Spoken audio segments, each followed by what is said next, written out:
Sergei Viktorovich, the European Union has announced inspections of Russian merchant ships, calling them a shadow fleet. What does this actually mean? What is the concept behind it, and what is really driving these inspections? The European Union came up with this concept long ago, though it does not exist in any official legal document.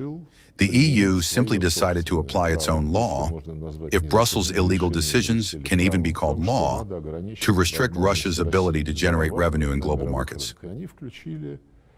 They introduced what is essentially a total ban on the trade of energy resources from the Russian Federation.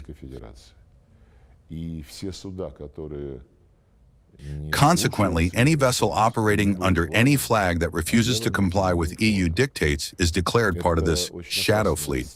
This sets a very dangerous precedent, as they are effectively asserting that their own internal decisions take precedence over international law.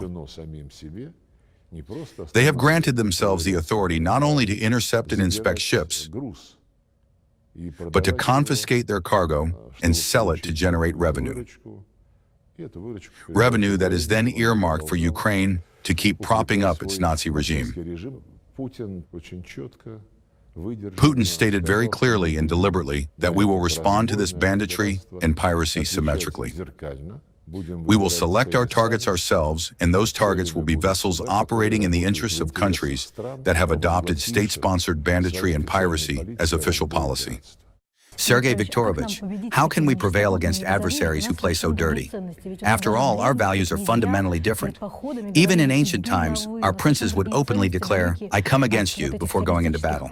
We hold entirely different values, values that have nothing in common with these acts of terrorism. And after every single one of these terrorist attacks, representatives of the regime brag openly on social media and other platforms about how, brilliantly, they struck a public beach, a dormitory where young women were studying to become teachers or other purely civilian targets. How are we to fight against opponents like these? We surely won't stoop to their methods, will we? We will not stoop to them, but we will make our own methods far more rigorous in destroying everything that feeds Kiev's war machine from the West. We are already doing so, and they are already starting to groan.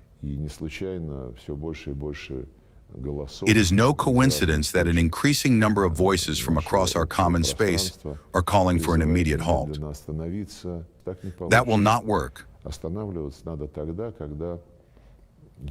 A halt must only come when there is a long-term, reliable, and sustainable settlement.